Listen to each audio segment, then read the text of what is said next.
गांव में रह के दिखाओ। रमन गांव का एक सीधा साधा लड़का था, लेकिन उसने अपने जीवन में बहुत संघर्ष देखा था। इसलिए उसने मेहनत की और पढ़ लिख कर शहर में अच्छी नौकरी पर लग गया, ताकि उसे अपने जीवन में जितनी परेशानियां हुई उसके बच्चों को वो परेशानियां उठानी ना पड़े। अरे हर महीने ये बिजली का बिल इतना ज़्यादा कैसे आ जाता है? थोड़ा ध्यान से चीज़ों का इस्तेमाल किया करो। अब मैं क्या करूं जी, ये बच्चे ना पूरा दिन एसी बंद ही नहीं करते। 1 मिनट के लिए इनका एसी बंद कर दो तो पूरा घर सर पर उठा लेते हैं। पर ऐसा कैसे चलेगा? चीज़ों को कितना इस्तेमाल करना है कितना नहीं, ये तो बच्चों को पता होना चाहिए। और किसी भी चीज़ का आदी होना अच्छी बात नहीं है।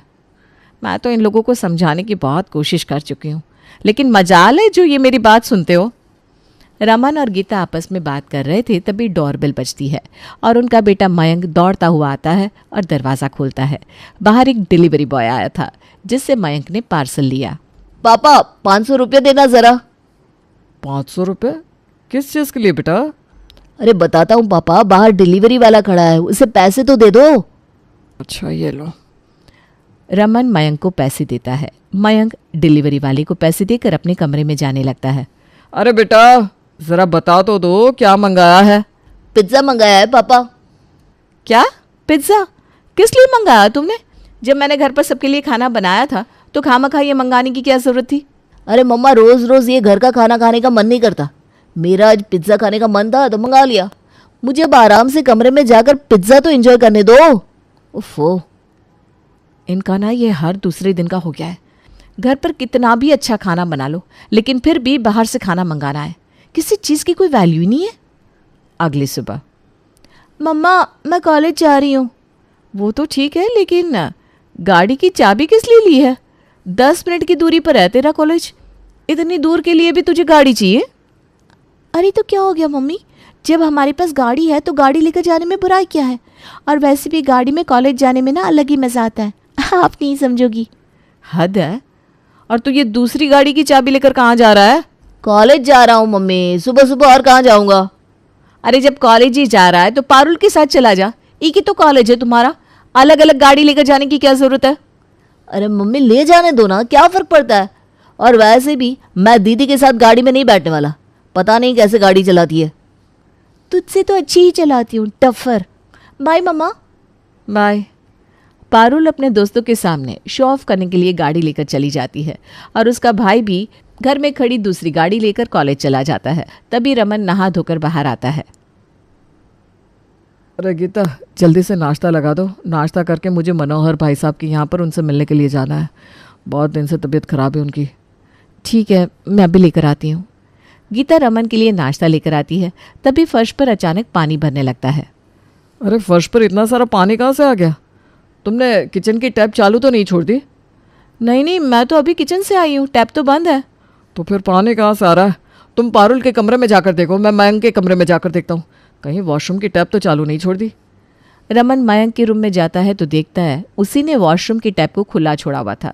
वो जल्दी से उसे बंद करता है और गीता जब पारुल के रूम में जाती है तो उसके कमरे का एसी, पंखा सब कुछ ऑन था। वो उसे बंद करके बाहर आती है। इन बच्चों को कितना भी समझाओ लेकिन कोई बात समझती नहीं। एसी, पंखा सब कुछ चलता छोड़कर चले जाते। बिजली का बिल कितना आ रहा है, किस चीज़ की कितनी खपत हो रही है, कुछ सोचते ही नहीं। पता नहीं इन दोनों को कैसे समझा है। लापरवाही में पानी के टैप बंद नहीं किए, अब थोड़ी देर में पूरी टंकी खाली हो जाएगी। अच्छा चलो ये सब छोड़ो, मुझे गाड़ी की चाबी दो, मुझे निकलना है। अरे लेकिन गाड़ी की चाबी तो मेरे पास नहीं है। दोनों अपनी अलग अलग गाड़ियाँ लेकर गए हैं कॉलेज में। क्या? 10 मिनट की दूरी पर कॉलेज, और उसमें भी दोनों अलग अलग गाड़ियाँ लेकर गए? लेकर जानी ही थी तो एक लेकर चले जाते। मैं मनोहर भाई साहब के घर कैसे जाऊँगा? वैसे भी उनका घर इतनी दूरी पर है। कैब से जाऊँगा तो वो बहुत ज़्यादा पैसे मांगेगा। अब तो बस से ही जाना पड़ेगा। रमन के पास 2-2 गाड़ियाँ थी, लेकिन उसे फिर भी बस से अपने दोस्त के घर जाना पड़ता है। लेकिन अपने बच्चों की ऐसी लापरवाही और किसी चीज़ के लिए अहमियत ना देखकर वो बहुत ज़्यादा परेशान हो चुका था। वो अपने बच्चों को हर चीज़ की इम्पोर्टेंस समझाना चाहता था। गीता अगर ऐसा ही चलता रहा ना तो हमारे दोनों बच्चे कभी अपनी लाइफ में सीरियस नहीं हो पाएंगे और ना ही कभी कामयाब हो पाएंगे। क्योंकि जब तक इंसान को हर एक चीज़ की वैल्यू नहीं होती वो ऊंचाई तक नहीं पहुंच सकता। बिल्कुल ठीक कह रहे हो आप, लेकिन समझाए तो समझाए कैसे? इतनी बार तो बोल लिया, इतने प्यार से समझा लिया, लेकिन समझती नहीं। कभी कभी कुछ बातें बोलने से समझ में नहीं आती गीता। रोटी की कदर समझने के लिए भूख का सामना करना ज़रूरी होता है। जब तक भूख नहीं होगी, रोटी की कदर भी नहीं होगी। गांव में चलते हैं जहां मैंने अपना बचपन बिताया, और दिखाते हैं इन्हें गांव का संघर्ष कि कैसे लोगों का जीवन वहां बीतता है। दोनों बच्चों की वैकेशंस हो गई थी, तो वो उन दोनों को अपने साथ गांव लेकर चलते हैं। उन्हें तो लगता था कि गांव की लाइफ बड़ी इजी होती है, लेकिन अब वो गांव में आए हैं तब उन्हें पता चलेगा कि गांव की असल ज़िंदगी होती कैसी है। बहुत गर्मी लग रही है, अंदर चलकर एसी चला ले क्या? अरे बेटा, ये एसी तो शहर में होते हैं, हमारे यहाँ पर ना कूलर होता है। अभी चिंटू कूलर में पानी डाल देगा तो कूलर चला लेंगे। कहाँ से कूलर में पानी डालूंगा? पानी तो आज आया ही नहीं। क्या इसका मतलब कूलर नहीं चलेगा? हाँ भैया, लेकिन अगर चलाना है तो कुएं पर से जाकर पानी लाना पड़ेगा, वो भी कम से कम 5-6 मटकी। हाँ तो कोई बात नहीं, तू और शीतल, पारुल और मयंक को साथ ले जाओ, चारों एक एक मटकी पानी लेकर आ जाओ। क्या मैं अपने सर पर पानी की मटकी रख कर लाऊंगी? No no no. No no नहीं बेटा, एक एक मटकी लेकर आनी है, और कुआं ज़्यादा दूर नहीं है, इसी बहाने तुम गाँव भी देख लोगे। हाँ जाओ। अरे लेकिन कुछ नहीं होता बेटा। हम भी अपने बचपन में कुएं से पानी भरकर लाते थे। बस कुएं से पानी खींचना और मटकी में डाल देना, ज़्यादा मुश्किल नहीं होता। अब जैसे तैसे सब लोग मयंक और पारुल को चिंटू और शीतल के साथ कुएं से पानी लाने के लिए भेज देते हैं। लेकिन जो बच्चे अपने रूम से उठकर किचन तक भी पानी लेने के लिए ना जाते हों उनके लिए कुएं से पानी भरना कितना ही मुश्किल होगा। अरे यार, ये सब क्या है? ऐसे कैसे पानी निकालूं मैं इसमें से? कितना गहरा है ये, मैं तो खुद ही इसमें गिर जाऊंगा।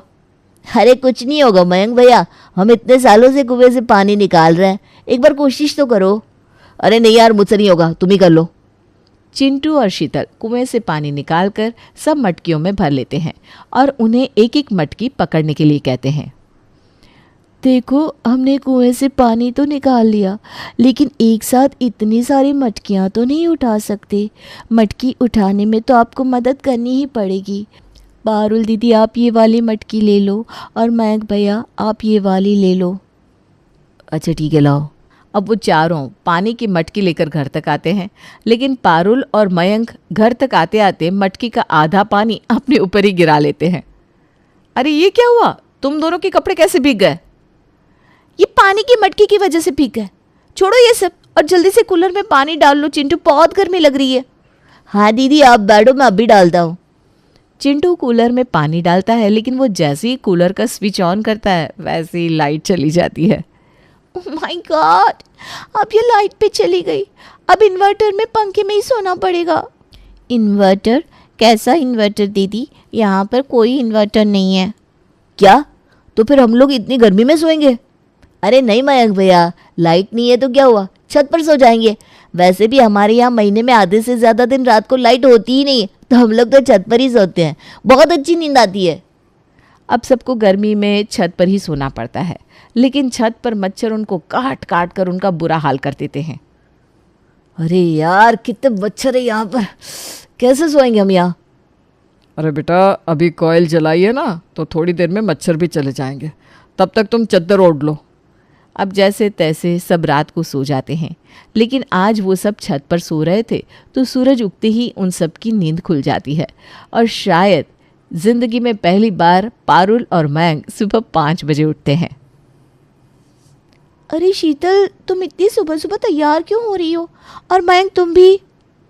कॉलेज जाना है दीदी, हमारी वैकेशन नहीं हुई। अरे लेकिन इतनी सुबह सुबह कॉलेज? किसी ट्रिप वगैरह पर जा रहे हो क्या? नहीं दीदी, किसी ट्रिप पर नहीं जा रहा है। हमारे यहाँ से बस स्टैंड थोड़ा दूर है, तो जल्दी निकलना पड़ता है। अगर बस छूट जाए तो फिर आधे घंटे तक वेट करना पड़ता है, और फिर कॉलेज के लिए देर हो जाती है। बाप रे बाप, इसका मतलब तुम कॉलेज जाने के लिए हर रोज़ इतनी जल्दी उठते हो? हाँ भैया। अच्छा मम्मी, हम चलते हैं। शीतल और चिंटू कॉलेज के लिए निकल जाते हैं, लेकिन शाम को उन्हें घर आते आते बहुत देर हो जाती है। अरे तुम लोग कॉलेज गए थे या 9 to 5 जॉब पर गए थे, जो इतनी देर से आ रहे हो? हमारे लिए तो कॉलेज 9 to 5 जॉब जैसा ही है दीदी। बस का ट्रैवल ही 2 से 3 घंटे का हो जाता है। उसमें भी अगर बस मिस हो जाए तो फिर क्या कहे। अरे चिंटू बेटा, घर पर थोड़ी सब्जियां ख़त्म हो गई है, तू जाकर ले आ। अरे बाहर जाकर सब्जियां लाने की क्या ज़रूरत है, मैं ऑनलाइन मंगा देता हूँ ना। नहीं भैया, यहाँ पर सब्जियों की ऑनलाइन डिलीवरी नहीं होती, वो तो खुद मंडी से जाकर लानी पड़ती है। मैं साइकिल लेकर जा रहा हूँ मम्मी, वरना बहुत टाइम लग जाएगा। अरे लेकिन साइकिल पर क्यों जा रहा है, घर पर बाइक खड़ी तो है, वो ले जा। अरे नहीं भैया, वो तो इमरजेंसी के लिए है, और मंडी तक क्या बाइक लेकर जाना। अगर पेट्रोल ख़त्म हो गया तो पेट्रोल पंप भी बहुत दूर है। मैं अभी गया अभी आया। चिंटू साइकिल पर जाकर सब्जी लेकर आता है। तभी रात को जब सब कमरे में सो रहे थे, पारुल की नींद खुलती है। वो देखती है कि चिंटू और शीतल दोनों पढ़ाई कर रहे हैं। अरे सुबह हो गई क्या? नहीं पारुल दीदी, अभी तो रात के 12:30 बज रहे हैं। क्या? तो तुम लोग सो क्यों नहीं रहे? सुबह तुम लोगों को कॉलेज नहीं जाना है क्या? जाना है, लेकिन ये हमारा रोज़ का रूटीन है। घर आते आते इतनी देर हो जाती है तो रोज़ रात को देर तक जाग कर पढ़ना पड़ता है, वरना पढ़ाई ठीक से नहीं हो पाएगी। लेकिन ये भी कुछ सालों का स्ट्रगल है। एक बार पढ़ाई पूरी हो जाए और अच्छी सी जॉब मिल जाए, फिर टेंशन नहीं होगी। वाह यार, कितनी मेहनत कर रहे हो तुम दोनों अपने फ्यूचर के लिए। और एक मैं, मेरा कॉलेज से घर 10 मिनट की दूरी पर है, फिर भी मुझसे ठीक से पढ़ाई नहीं होती। अगर हमने भी अपनी लाइफ में इतना स्ट्रगल ना देखा होता तो शायद हम भी इतनी मेहनत नहीं करते। लेकिन हमें आगे बढ़ना है, लाइफ को थोड़ा आसान बनाना है, इसीलिए इतनी मेहनत कर रहे हैं। अब जैसे जैसे वो गांव में समय बिताते हैं, वैसे वैसे उन्हें चीज़ों की इम्पोर्टेंस समझ में आने लगती है। 2 दिन बाद, अरे आज तो तुम दोनों की छुट्टी है, तो घर पर मस्त पार्टी करेंगे। पार्टी तो करेंगे भैया, लेकिन उससे पहले खेत में जाकर काम करना है। क्या तुम लोग खेत का भी काम करते हो? हाँ भैया, बाकी दिन तो कॉलेज के चक्कर में ज़्यादा टाइम नहीं मिलता, तो छुट्टी वाले दिन खेत में जाकर पापा की हेल्प कराते हैं। आप भी चलो ना हमारे साथ, खेत में मज़ा आएगा। अच्छा ठीक है, चलो चलते हैं। मयंक और पारुल भी उन दोनों के साथ खेत में चले जाते हैं और उनके साथ मिलकर खेत में काम करते हैं। लेकिन पहली बार खेत में काम करके वो दोनों बहुत थक जाते हैं। खेत का काम करना तो बहुत मुश्किल है यार, तुम लोग कैसे सब मैनेज करते हो? मैनेज तो करना ही पड़ता है दीदी, पापा हमेशा से ही खेती बाड़ी का काम करते हैं, तो जब तक हम दोनों की जॉब नहीं लग जाती तब तक इस काम के अलावा हमारे पास कोई ऑप्शन भी नहीं है। खेत में काम करते हैं तो फसल बिकती है और उसी से फिर खर्चा चलता है। हाँ, और 2 साल पहले ना फसल खराब हो गई थी, बहुत दिक्कत हुई थी। पर अच्छा है, इस साल ऐसा कुछ नहीं है। अगर उस साल फसल खराब नहीं होती तो हम दोनों अपने लिए एक लैपटॉप ले लेते। पर कोई बात नहीं, बिना लैपटॉप के भी काम तो चल ही रहा है ना। हाँ बेटा, मेरे बच्चों ने बहुत कुछ देखा है। बस अब मेरे बच्चे जल्दी से कामयाब हो जाए और हमारी तरह इन्हें आगे की ज़िंदगी गरीबी में ना बितानी पड़े। उनकी बात सुनकर अब कहीं ना कहीं पारुल और मयंक दोनों के दिमाग में उनके मम्मी पापा की कही हुई बातें घूमने लगती है कि कैसे उन्होंने भी तो अपनी लाइफ में स्ट्रगल किया था, लेकिन हमें उसकी ज़रा भी वैल्यू नहीं है। चलो बच्चों, अब घर चलते हैं। ये कुछ सब्जियां ले लो, मैंने खेत से तोड़ी है। सब घर आते हैं। अब पारुल और मयंक की वैकेशंस भी ख़त्म होने वाली थी, तो वो अपने घर वापस आ जाते हैं। मम्मा मैं कॉलेज जा रही हूँ, लंच दे दो। क्या लंच? हाँ मम्मी, मुझे भी दे देना। क्या बात है, आज दोनों को लंच लेकर जाना है? वरना तो हर रोज़ मैं इतना बोलती हूँ तब भी लेकर नहीं जाते और कैंटीन से ही खाते हो। हाँ, लेकिन आज से घर का ही खाएंगी। वो इतने दिन गांव में रहे तो आदत पड़ गई, और वैसे भी घर का खाना ज़्यादा अच्छा लगता है। अरे वाह, चलो कुछ तो अच्छा असर हुआ गांव में रहने का तुम लोगों पर। ये लो टिफ़िन, और गाड़ी की चाबी अंदर कमरे में रखिए, ले लेना। अरे गाड़ी लेकर क्यों जाएंगे मम्मी, पास ही में तो कॉलेज है, पैदल ही चले जाएंगे, इसी बहाने थोड़ी वॉक भी हो जाएगी। अच्छा ठीक है, फिर पैदल ही चले जाओ। दोनों भाई बहन आज गाड़ी से कॉलेज ना जाकर पैदल ही कॉलेज जाते हैं। तभी गीता उनके कॉलेज जाने के बाद उनके कमरे की सफाई करने जाती है। अरे ये कैसा चमत्कार हो गया आज, पारुल का कमरा एकदम साफ है, कोई सामान भी नहीं फैलाया हुआ है इसने। चलो कोई नहीं, अच्छा है, आज सिर्फ मयंक का कमरा साफ करना पड़ेगा।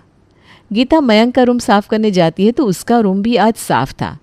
ना ही आज दोनों में से किसी ने पानी का नल चालू छोड़ा था। एसी, पंखा, लाइट सब कुछ बंद था रात के समय। अच्छा सुनिए, मैंने सबके लिए बादाम वाला दूध बनाया है।